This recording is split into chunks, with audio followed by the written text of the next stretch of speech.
during that time in Afghanistan, I had, during my travels on the way to India, in Afghanistan, I met two Americans in the middle of the desert who were dressed as Afghani warriors, you know.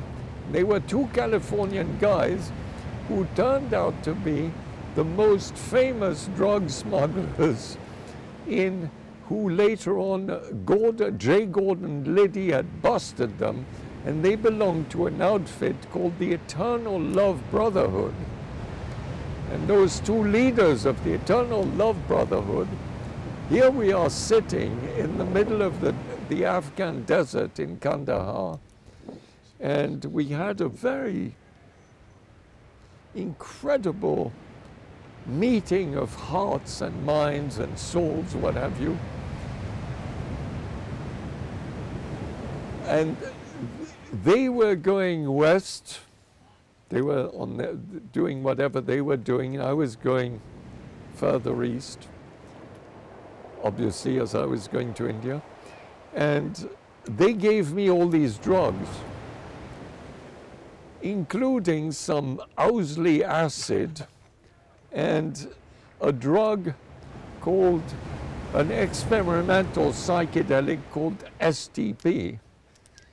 So a long time elapses. I'm in Shunyabai's wonderful house, going every day to spend time with Lama Govinda, who's instructing me, his wonderful Parsi wife, and dressed, who looks like a silent movie star, is Lee Gotami, his wife, is there. And one day, this guy who had told me, who was still my friend Bruce Ginsberg, arrived, and he stayed in the guest house of that little house where I was. And Bruce came and joined me and with Lama Govinda, etc. And one night, I pulled out this famous STP, and he said, well, let's try it. And now STP was rumored to be a 3-day trip. 3 days, not a few hours, 3 days. So it was so bizarre because we spent a night with this elevator going higher and higher, but it was going very slowly. So you never knew where the top was. So it wasn't, you know, it was a very gentle rise, but you were ever higher. And suddenly, just judging by the light and everything, was the time to go over to Lama Govinda. Well, Bruce didn't come. I went on my own. And as I walked there, I was getting higher and higher, you see.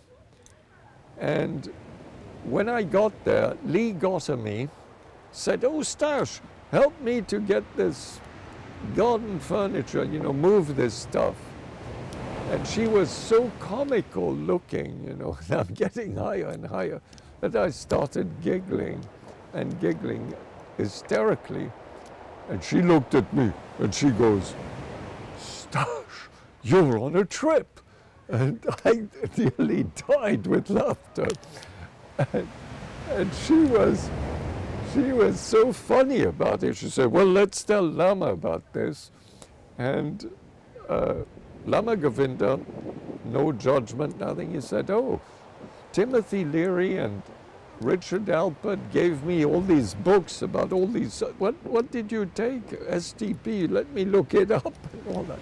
And he had all this literature, you know, published at the time about these things. He looks it all up, says, right. And that's when he pulled out, he said, we're going to take advantage of this state. And he pulled out those huge photographs taken in Saparang, which was the capital of the kingdom of Guje in western Tibet, which is an extraordinary place. I mean, when you look it up on the internet, there are documentaries about it, but in those days it was so remote and so difficult to get to, and Lama Govinda had been there, and they didn't have equipment that you could photograph those frescoes, very, very early Buddhist frescoes, and they had traced them. They'd done tracings of them that apparently to this day are to be found at a museum in Bombay. So yeah, there were also these photographs of the place, but taken from the outside. And with this condition, he guided a form of meditation whereby one could look at the photograph, which became three-dimensional, and one could enter inside the photograph and make, you know, turn left and look here and look there, and it was amazing. It was like being in this, what we're doing now with sort of this virtual reality thing, but you could turn here and go there, all in inwardly, and it was an amazing way. That is how eventually there was this initiation into this dome that was half buried, where you're in a chamber in the absolute darkness with instructions, where one's meditation is a visualization method whereby you sit in absolute darkness, and suddenly through this practice, a sky blue light appears, but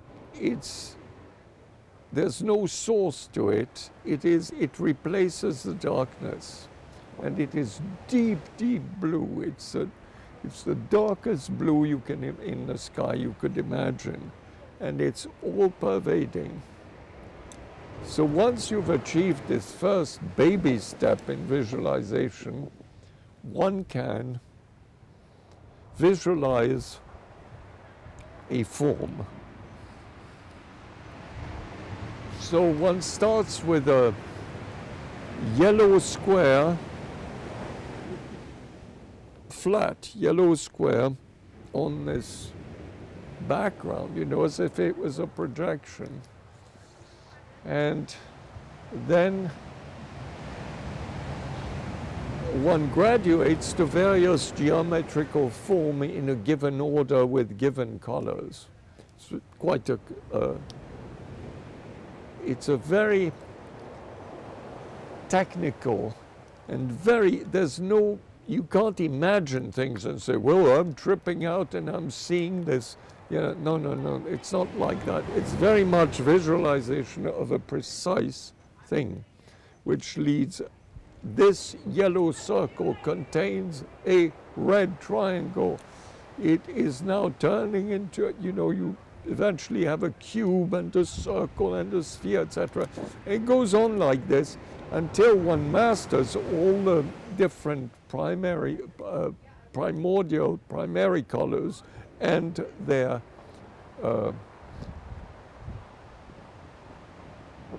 in diverse orders, and one learns how to, and then after that one can start on far more complicated things, which is a kind of what you would today call artificial intelligence with a kind of interface, but it's within a very given structure. So you're visualizing things in a given order with acquisitions coming further and further. Those are the principles of magic. During the thing that we were talking about, at the end of that visit, I was still getting higher and higher, and it was like this odd feeling, a bit like Alice in Wonderland, or Through the Looking Glass, or what have you, where the scale of people and things kept changing abruptly and without any order. And so suddenly people were only this tall or immense, and oneself was immense, or, you know. And as I prepared to take my leave, this is what this important thing, this important revelation,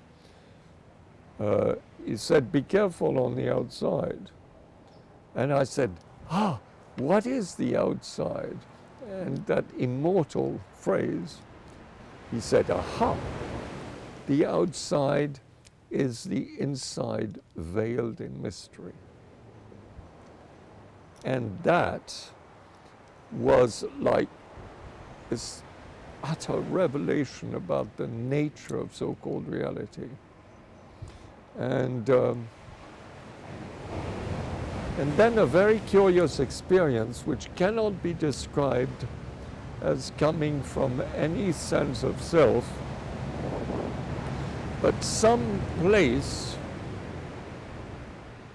the sense of suddenly inhabiting another body, of a sort of a South African tribesman,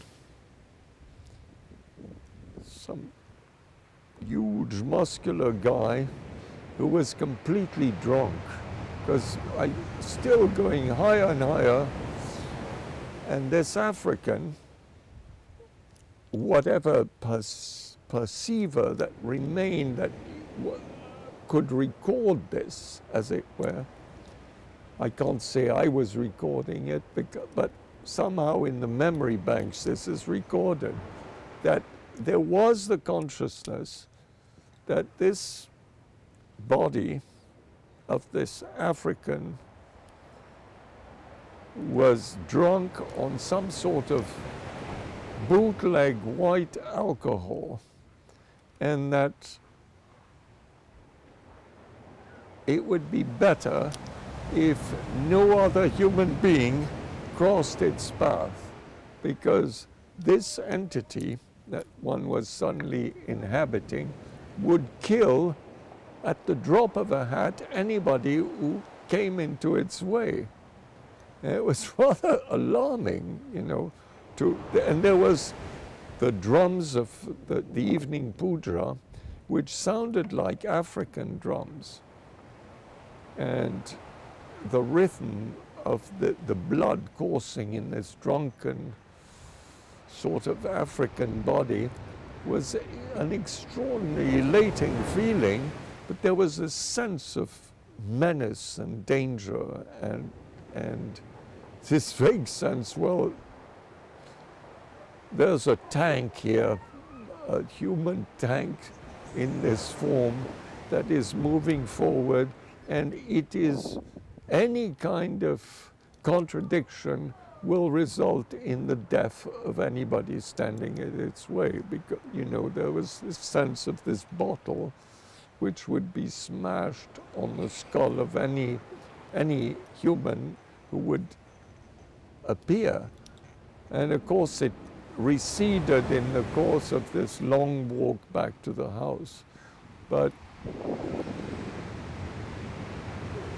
it's a very unusual thing, because apparently it's quite unusual to inhabit a completely different body and a complete different consciousness, and to be there as a sort of visitor in this strange displaced dimension. Because it was no longer India, it was this African place with this mass, this sense of which merged with the high. But this was a kind of odd low. Those were some of the mysteries, but that training with Lama Govinda, later on I was able to go to Nepal and be with the assistant of the Chini Lama at Bodhnath Stupa to do have all these activities, to go to different monasteries where they had different things to study and so on. And it led, in a way, to this exotic development of these Asian techniques, led to a revitalization of. Without it, I wouldn't have been able to return to a Western alchemical tradition. When I returned,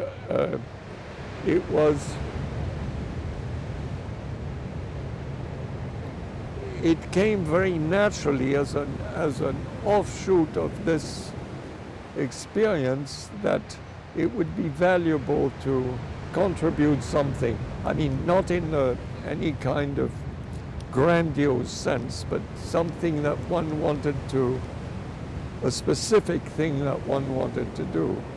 And that's what led to these other things we talked about.